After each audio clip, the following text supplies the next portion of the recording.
Hi, I'm Owliver Arcane, and thank you for tuning in. This is going to be a little bit of a different thing, as normally I'm just a simple streaming PNG tuber / VTuber wannabe. I just kind of want to yap, and I know some of the people who watch me purely just to kind of hear me yap. So this video is mostly just going to be kind of a little bit of mixture of incoherent and coherent yapping, rambling about Pokemon Legends ZA, as I absolutely love Pokemon. I started playing Pokemon when I was very, very young. I got a hand-me-down of my brother's, like Pokemon Ruby for my Game Boy Advanced SP when I was a tiny, tiny little kid. And I played a bunch of that, never really got far in it, wasn't really good enough to understand what Pokemon was until I was older. When I got older, I got a DS, and I got Pokemon Black, and that was one of the first Pokemon games I ever actually beat, and it holds a very dear place in my heart of being unique, of being, you know, my Pokemon game. Like, it's the Pokemon game that makes me understand your Pokemon game. I played a little bit more from there. I remember really enjoying X and Y, which is why I was excited to play Legends ZA, as I really enjoyed Kalos as a kid. And at the time, I didn't really understand why a lot of other people didn't like it. I do understand now, but that aside, that's not going to be what this video is about.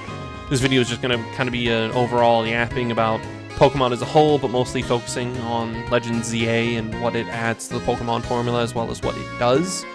So if you enjoy, please stick around. Thank you very much.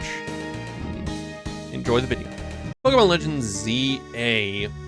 Comparing it to the previous Pokemon Legends game, Pokemon Legends Arceus, just a few comparisons off the top of my head. Let's take a look at the world. Pokemon Legends ZA is confined to just Lumio City. That is a considerably much smaller map.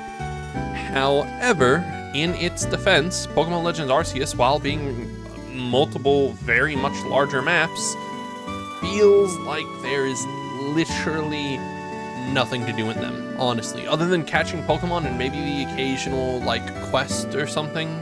There's nothing to do in Pokemon Legends Arceus other than the main story, really. I remember after I beat Pokemon Legends Arceus, I wanted to continue playing more, and honestly just felt like there was nothing to do, and so I just stopped because I got bored. Versus Pokemon Legends ZA, I've beaten the campaign and I still have picked it up every now and again, not very often, but that's because I've been busy recording, editing, and stuff like that, a little bit of YouTube, and then also working a job. That aside, I've still played Pokemon Legends ZA after I beat the campaign, because there's tons of side quests, tons of different things to do, and I personally feel that shiny hunting in Legends ZA is maybe a bit easier, maybe not. It kind of depends sometimes. But regardless, there is at least a shiny charm in Pokemon Legends ZA. I don't remember if there was in Legend Arceus. Editor's note, throw up if there was one on screen here real quick. Pokemon Legends ZA does feel almost cramped at times, but in my opinion, that's a good thing. It's definitely an improvement, but it does kind of suck that it's not a balance, is kind of the main point that I would say between the two games. Is I would prefer something else. I would prefer a nice mixture of multiple different areas with varied kind of details and other things like that, kind of different buildings, environments to explore, while also still having tons to do inside of them, like Legends ZA has. I would be even fine with less things to do, but not as little as Legends Arceus had, versus the literal nothingness that Legend Arceus was. Again, Legend Arceus was fun. There was not much to do outside of the main story. Legend ZA, also the nighttime battling royale, the ZA Royale, is so much better than the Pokemon battling system that Legend Arceus had, of you're mostly just fighting wild Pokemon, which it did fit for the theme of Legend Arceus, is mostly fighting wild Pokemon, but Legends ZA just is more fun, more diverse, because if you're fighting a trainer compared to a wild Pokemon, that's going to be two completely different things. Because if you're fighting a wild Pokemon, you know what you're going to be getting into. It's just the one Pokemon, you'll be fine. Maybe you get ganged up on in Legend Arceus, maybe. Versus Legends ZA, I mean, a Pokemon trainer, heck, that man might even Mega Evolve his Pokemon. Oh, who knows? I mean, anything really could happen in the fight. He could throw out a mixture of different Pokemon. Now, I will admit, once you start getting into the higher levels of the ZA Infinite Royale, you kind of pretty much just start seeing the same rotation of Pokemon. But before then, it is a good mixture of tons and tons and tons of different Pokemon. Not to mention, I haven't played the DLC, so I don't know if that changes of that small mixture of Pokemon, but hopefully it does. That would make the DLC maybe more worth it, but I'll talk about the DLC later.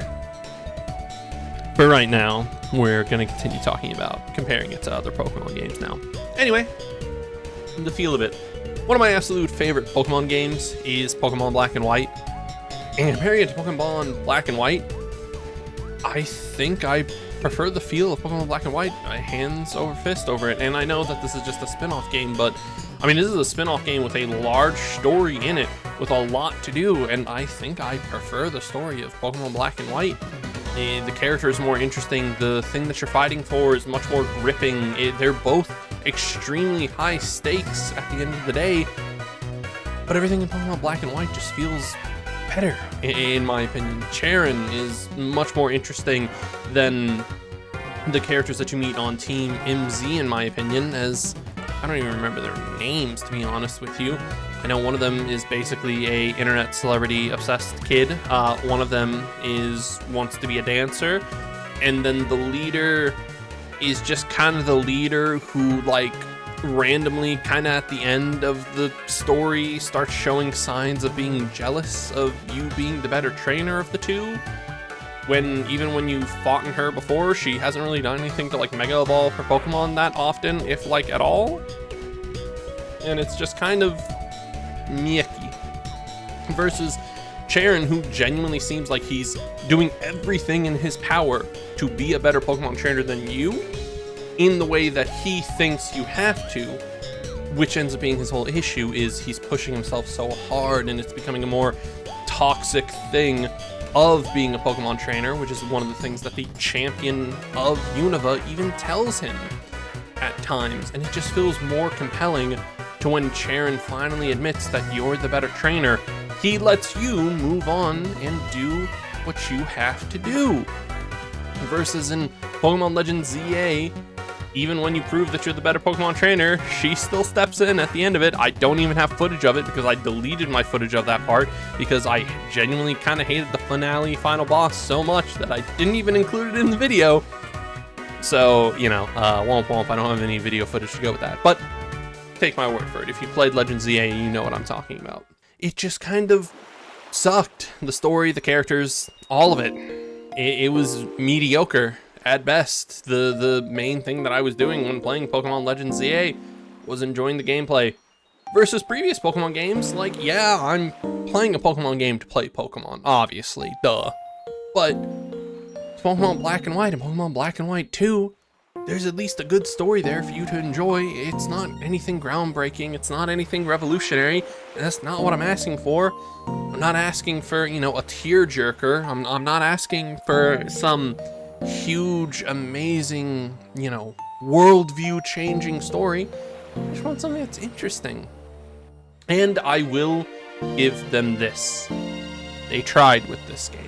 They really tried. But there's just so many weird things that just kind of, I don't know, make you feel a little icky, if you know what I mean. Like, there's the time that you're meeting with, oh, I don't remember his name, but the dude who basically runs the Rust Syndicate, editor's note, throw up him. When you're fighting with him, and then you take out some of the people from like the Battle Society, and then you hear a ruckus going on, and you run over, and it's a bunch of normal civilians being like, hey, why is our city being taken over by a wild Pokemon? I don't know if I can trust you guys. We're kind of getting a little angry about this. Instead of like being like, oh, that's fair, that's valid, hey, person who's part of the corporation that's kind of hiding how bad everything's getting from the average people who live in this city, you take down the concerned civilians. It's just really weird stuff like that. And then also the Team Flare stuff where they like retcon that, you know, Team Flare's, like, they weren't really that bad when they were, from everything that I remember from playing X and Y. And everyone I've talked to who played X and Y as well remembers Team Flare being the villains, which, granted, maybe that was just us being kids and we just saw the bad guys who were very obviously the bad guys and went, those are the bad guys. But it just felt weird seeing them retcon it so hard, and then also implying that AZ hasn't paid for his sins enough, when I could have sworn that the story of X and Y kind of delved into the fact that since AZ's been wandering the earth alone for like 3,000 years, that was kind of his penance for his sins already. And it just kind of seems like, yeah, he already has paid for his sins. And then the curveball at the end of the story where he just randomly dies, I left that part in the video where I literally was just like, oh, there's no way they'd kill him. And then they did, and I burst into laughter because of it, because I was just like, that's so absurd and so out of left field. And it just felt weird and kind of just pointless. But regardless, the story was mediocre, but you don't play a Pokemon game for the story, really. But you kind of do play it for a little bit of the feels and the vibes, and the feels and the vibes just weren't there as much because you're set to just being in this city, this one singular city, where, yeah, there's a lot of people walking around. They're not really doing anything. They just kind of exist in the city. You can't even go in any of the stores or anything. And yes, I know that's a minor complaint, but I still just, I don't like the fact that all the stores are just dedicated to just being menus. It just feels icky to me, you know? Like just make a small little interior with just one like, even if it's literally just a straight line that you walk straight forward, you talk to someone, and then there's the menu, and then you walk out. I just feel like that would be a little bit more immersive, but regardless, I do want to say that for the record, I do not to blame anyone who's on the development team. I assume developing a Pokemon game's probably hell. I imagine they have to crank these things out left and right with a small budget from everything that we've been able to, you know, ascertain. If I recall correctly, in the Great Game Freak leak, it was supposedly Legend ZA had like a budget of like 13 million, while even just Googling it, what is the industry standard for a AAA game, is closer to like 100 million, you know? It had a fraction of the budget that, you know, not even a fraction, it had a drop in the bucket compared to what most other games do. So I imagine that development of a Pokemon game is probably not great. I genuinely thought when I first saw Legend ZA was announced and it seemed like it was going to take place just in Lumiose, I was like, oh, they're pulling our ankle. It'll start in Lumiose City. There'll be a couple of wild zones in Lumiose City, and then you get to go to a different city, and then there's a couple of wild zones there, and then maybe one other city or something. That would be a huge improvement, because then at least you wouldn't be running around the same architect and the same buildings and the same everything, the same assets constantly, with only very minor differences, such as Wild Zone 12 being snowy. But that aside, I think it sucks that it is, because Pokemon games are supposed to feel like a grand adventure. And Legend ZA just doesn't really feel like that. It just feels like a fun little Pokemon spin-off game, which at the end of the day, I guess, is what the Legend games are supposed to be. I do believe that the Legend ZA is a vast improvement compared to previous Legend games. I do believe it's very fun. I don't think the story's super good, and that's okay in my opinion, because it's a Pokemon game. I'm not expecting anything amazing. And the Legend ZA Royale, oh my gosh, that's a blast. It's a great alternative to like the classical gym challenge, and I'd be okay with more mechanics similar to that. But all of that aside, moving on to the more real world aspect of it. Price. $60 to $70. If you buy the Switch 1 version, it's $60. If you buy the Switch 2 version, it is $70. And honestly, that would be fine if they had not announced DLC prior to the game even launching, and that DLC being $30 fucking dollars. Are you shitting me? what the hell? Not to mention looking at the DLC, I haven't played it yet, but looking at a lot of the trailers for the areas and in environments that you go into, it looks like a lot of reused assets that are just simply reskinned to fit in this weird new dimensional world or whatever. And all you really get is a bunch of new Pokemon, some new Megas, and a unique donut mechanic that I think changes what Pokemon spawn in the weird pocket dimension. That's cool. That doesn't seem worth $30 to me. I would say like 10 to 15, not 30. That's crazy. Not to mention it's probably cut content from the base game, especially considering, again, it was announced and started being shown off like pretty much before the game even came out. And it's only been like 2 months since Legends EA dropped. That's so stupid that there's already $30 DLC for it. I can understand smaller scale DLC already being out, because sometimes after you finish development and the game's ready to ship, you'll think, oh, hey, here's another feature that we can add. Let's just add it as like cheap bonus DLC or whatever. It's not vital to the game. That is kind of fine, but still also has some issues, in my opinion, as well, of being possibly scummy. But regardless, it is at most, for the full experience, in my opinion, of Legends EA, $90 to $100. That's a lot of fucking money for a Pokemon game.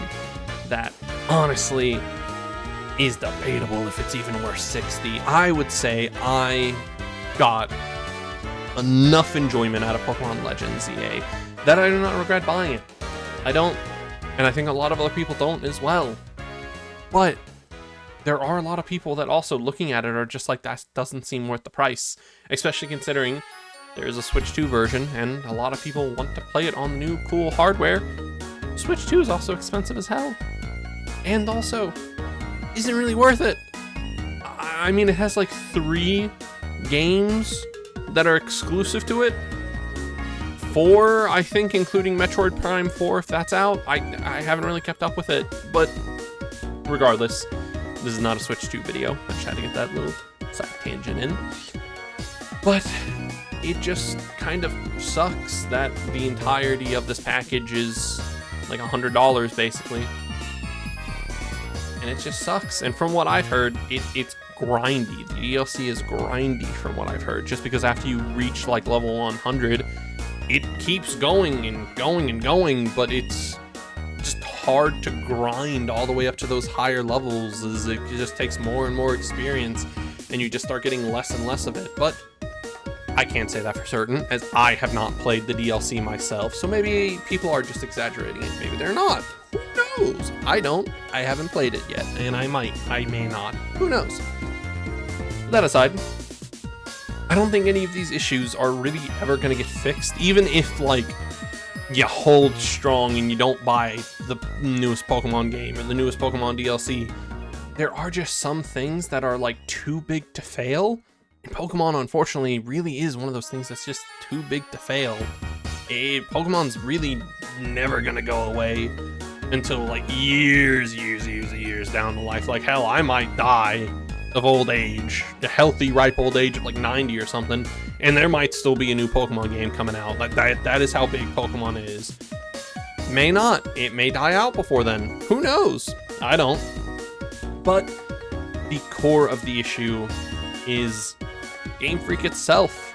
I mean, why bother changing the formula or waiting longer to develop a better overall package game when they can just ship it out like this and it's still gonna earn shit ton of revenue and money and left and right deals and DLC? Why bother? So, unfortunately, I don't even feel like making the statement of, if you want to see change, don't buy it, because that's just, in a situation like this, that's just not going to work.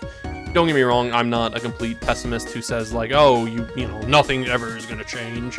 I just think in a situation like Pokemon specifically, I don't think it's ever going to be seen as a big enough issue to everyone to actually warrant people to boycott the game, unless if they just start straight up like using AI to develop the entire games, then people might, but who knows?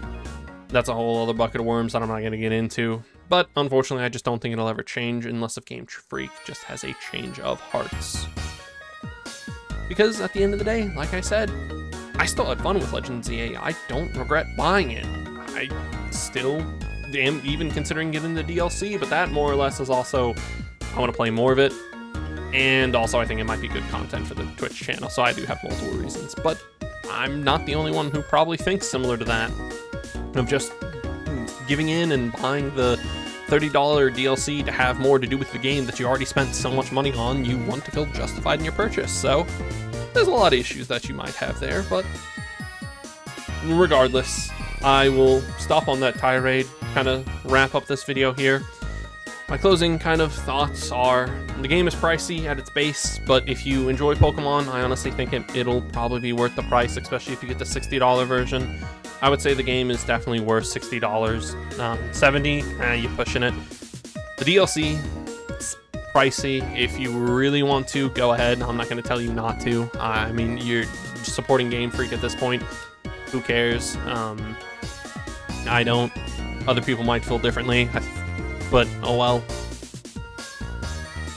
And then lastly, hopefully Game Freak just has their change of hearts and just decides to make the Pokemon games a little bit better. Let them cook in the oven a little bit longer. But all that yapping aside, if you enjoyed this video, I would greatly appreciate maybe a like, a follow, or subscribe. I stream on Twitch if you want to follow there. Thank you for your time, though, and I hope you have a wonderful day. Yeah, bye-bye.